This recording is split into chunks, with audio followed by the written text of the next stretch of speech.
జై శ్రీకృష్ణ. సర్వోపనిషదో గావః దోగ్ధా గోపాలనందనః పార్థో వత్స సుధీర్భోక్తా దుగ్ధం గీతామృతం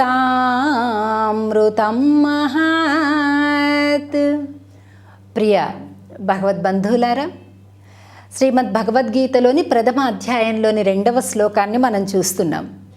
ఈ శ్లోకంలో దృష్ట్వాతు పాండవానీకం వ్యూఢం దుర్యోధనస్తథా ఆచార్యముపసంగమ్య రాజా వచనమబ్రవీత్. రాజు అయినటువంటి దుర్యోధనుడు, ఏమండి దుర్యోధనుడు ద్రోణాచార్యుడి దగ్గరికి వెళ్ళాడు అని అంటున్నారు. ఏమి, ఈయన రాజు కదా, ఆయన సేనానాయకుడు కదా, దగ్గరికి పిలిపించుకొని మాట్లాడొచ్చు కదా. అంత పెద్ద యుద్ధక్షేత్రంలో తానే రథాన్ని దిగి ఆయన రథం దాకా నడిచి వెళ్ళిపోయి కావలసిన మాటని మోస్తాడండి రాజు ఎక్కడైనా? మరి ఆయన్నే పిలిపించవచ్చును కదా దగ్గరికి, సేనానాయకుడే కదా అని అంటే దానికి సమాధానంగా ఆచార్యముపసంగమ్య, అతను ఉత్త సేనానాయకుడే కాదండి, వీళ్ళకి గురువు గారు కూడా. కాబట్టి గురువు గారి దగ్గరికి ఇతనే వెళ్ళడం అనేది సమంజసమైనటువంటి పద్ధతి. తాను ఇక్కడ రథం మీద కూర్చొని గురువుగారిని నువ్వు ఇలా రా, నా దగ్గరికి రా, నాకు ఈ డౌట్ వచ్చింది క్లారిఫై చేయి అని చెప్పేసి అనలేడు కదండి. కాబట్టి ఆచార్యం ఉపసంగమ్య అనేటటువంటి అర్థం, ఈ వాక్యం చాలా ప్రయోజనకరంగా కనిపిస్తుంది మనకి. అంటే ఆచార్యుడైనటువంటి వాడి దగ్గరికి వెళ్తున్నాడు, వెళ్ళి రాజా వచనమబ్రవీత్.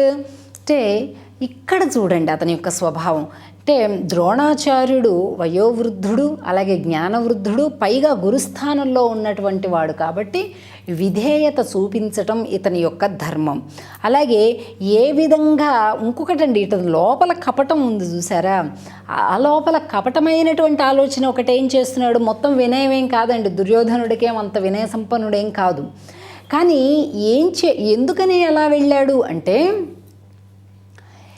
ఇలా వెళ్ళినట్లయితే ఆచార్యుడు తన దగ్గరికే రాజుగారు వచ్చేసి మాట్లాడాడే, అతని యొక్క భావాన్ని వెలిబుచ్చటానికి అతనే నా దగ్గరికి వచ్చాడే అని ఆచార్యుడు మనసు ఇంకా ఉత్తేజితమవుతుంది. దానివల్ల వీరోత్సాహం మరింత బాగా పెరిగి, ఏమో పాండవులంటే ఇష్టం ఉండే కదా, దాని ఆ పక్షపాతం లేకుండా తిరిగి నా మీద అభిమానం పెరిగి రాజంతటి వాడే నా దగ్గరికి వచ్చాడే అనేటటువంటి ఒక భావాన్ని గురువుగారికి కలిగిద్దాము అని వెళ్ళాడండి. అంటే వినయం కలిగి వెళ్ళలేదు, వినయం నటిద్దాము అని వెళ్ళాడు అన్నమాట దుర్యోధనుడు. వినయం కలిగి ఉన్నట్లుగా ఎదుటివారు అనుకోవాలి అని ప్రవర్తించటం వేరు, వినయం కలిగి ఉండడం వేరు. ఈ రెంటి మధ్య వ్యత్యాసాన్ని ఈ శ్లోకంలోని ఈ ద్వితీయ అర్థం ఉత్తరార్థం తెలుపుతుందండి. ఎలాగా అంటే ఆచార్యముపసంగమ్య రాజా వచనమబ్రవీత్. ఆచార్యుడి దగ్గరికి వెళ్ళాల్సింది ఎలా వెళ్ళాలండి? మనం ఆచార్యుల దగ్గరికి వెళ్తున్నాం, గురువుగారి దగ్గరికి, మనకంటే పెద్దల దగ్గరికి ఎలా వెళ్ళాలో దానికి కొన్ని పద్ధతులు ఉన్నాయి కదండి. పరిప్రశ్నేన ధీమత అని అంటారు కదండి. అంటే గురువుల దగ్గరికి వెళ్ళేటప్పుడు, పెద్దల దగ్గరికి వెళ్ళేటప్పుడు దాసోహం అంజలి ముద్ర ధరించి వెళ్ళాలి, దాస్య భావాన్ని కలిగి ఉండి వెళ్ళాలి. ఇలాగా వెళ్ళినప్పుడు ఏంటవుతుంది అంటే వాళ్ళ దగ్గర ఉండేటటువంటి విద్య వీళ్ళకి ప్రసన్నమవుతుంది. గురువు యొక్క అనుగ్రహంతో మాత్రమే విద్య ప్రసన్నమవుతుంది. ప్రియ భగవద్బంధువులారా, కానీ ఇతను అలా వెళ్ళటం లేదు. అలా వెళ్ళినట్లయితే ఒకవేళ ఆచార్యముపసంగమ్య రాజా వచనమబ్రవీత్ అని ఉండదండి, శిష్యం వచనమబ్రవీత్. ఒక శిష్యుడిలాగా గురువు దగ్గరికి వెళ్ళినప్పుడు శిష్యుడిలాగా మాట్లాడు, రాజులాగా ఉండాలి అనుకున్నప్పుడు సేనానాయకుడిగా దగ్గరికి నువ్వు ఆజ్ఞాపించు, అతన్ని నువ్వు ఆజ్ఞాపించి శాసించు.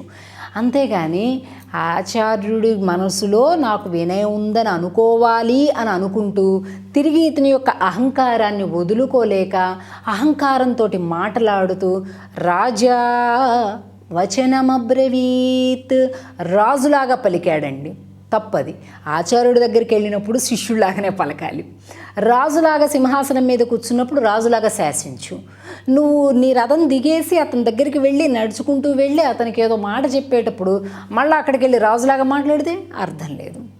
అంటే ఇతను వినయం నటిద్దాము అనుకుంటున్నాడు, కానీ పూర్తిగా ఎవరు కూడా 100% నటించలేరండి. ఎప్పుడైనా అసత్యాన్ని చూపించి, అంటే లేనిది, నీ స్వభావంలో లేనటువంటి దాన్ని నువ్వు ఎక్కువ కాలం నటించలేవు. నీ స్వభావం ఏదైతే ఉంటుందో ఆ స్వభావమే అందరికీ కనిపిస్తుంది తప్ప, అందరికీ అర్థమవుతుంది తప్ప, నువ్వు ఈరోజు నటించి మోసం చేయొచ్చు, రేపు నటించి మోసం చేయొచ్చు, ఇంకొక 10 రోజులు నటించి మోసం చేయొచ్చు, కానీ జీవితాంతం కూడా నీ యొక్క కపటమైనటువంటి ఆలోచనలు దాచిపెట్టి మంచివాడిగా సాత్వికంగా కనిపించేటటువంటి నటన నువ్వు ఎంత చేసినప్పటికీ కూడా ఒకరోజు తప్పకుండా బయటకు వచ్చే తీరుతుంది. కాబట్టి ప్రియ భగవద్బంధువులారా, ఎప్పుడూ కూడా సత్యంతో ప్రయాణించడం, ధార్మికమైనటువంటి ఆచరణను కలిగి ఉండడం, క్లేశోదాయకమైన ఇబ్బందికరమైన అలవాటు లేని పనైనా కూడా ఆ సంస్కారాలను సంస్కరించుకుంటూ నువ్వు ఆ మార్గంలో ప్రయాణించాలి తప్ప మళ్ళీ మళ్ళీ వేరువేరు మార్గాలలో వెళ్తూ లేనిది ఉన్నట్టుగా నటించేటటువంటి ప్రయత్నం చేస్తే చాలా అభాసు పాలైపోతుంది జీవితం.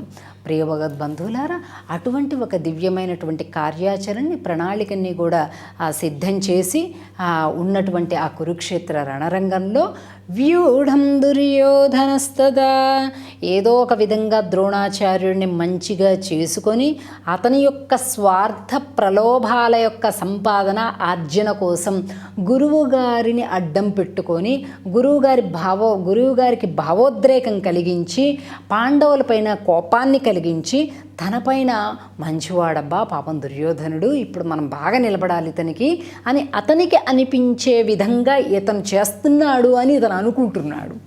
కాబట్టి చూడండి ఎన్ని రకాల భావాలు మనకి. మామూలుగా శ్లోకంలో ఆ పదానికి ఉండే మీనింగ్ చెప్పేసుకుంటే ఇవన్నీ తెలియవండి. గూఢంగా వెళ్ళాలి. సంస్కృత భాషలో ఉండేటటువంటి గొప్పతనం ఏంటంటే నీ యొక్క మేధస్సును బట్టి నువ్వు ఎంత లోతుగా తర్కిస్తుంటే నీకు అంత లోతుగా అర్థాలు అందుతూనే ఉంటాయి, ఇంకా అందుతూనే ఉంటాయి. ఇంకా పెద్దలు ఇంకొద్ది ఈ ఒక్క శ్లోకాన్ని కనీసం మనం ఒక 7-8 రోజులు చెప్పుకోవచ్చు. అంత బాగా ఉన్నటువంటి గంభీరమైనటువంటి అర్థం కలిగినటువంటి విషయం అన్నమాట. కాబట్టి ప్రియ భగవద్బంధువులారా, కాబట్టి ఈ దుర్యోధనుడు కపటమైన ఆలోచనలతోటి ఆచార్యుడి దగ్గరికి చేరాడు అనేటటువంటి ఇలా పలకటం ప్రారంభించాడు. ఇంక ఏం మాట్లాడబోతాడో మనం ఇక పైన విందాం, కానీ పలకబోతున్నాడనమాట. శ్లోకాన్ని ఒకసారి చెప్పుకుందాం. దృష్ట్వాతు పాండవానీకం వ్యూఢం దుర్యోధనస్తథా ఆచార్యముపసంగమ్య రాజా వచనమబ్రవీత్. ప్రియ భగవద్బంధువులారా, మన సనాతన భారతీయ సంప్రదాయంలో ప్రధానమైనటువంటి తిలకధారణ లేదా కుంకుమ ధారణని స్త్రీలు పురుషులు అందరం కూడా కలిపి తప్పనిసరిగా ఆచరించాలి. అదే ప్రకారంగా ప్రతి ఇంటి బయట కూడా తులసి మొక్క ఉండాలి, తులసి సేవనం చేయాలి. భారతదేశీయ గోమాత సకల దేవతలకు కూడా నిలయమైనటువంటిది కనుక గోసేవ, గో సంరక్షణలో మనందరం కూడా పాలు పంచుకోవాలి.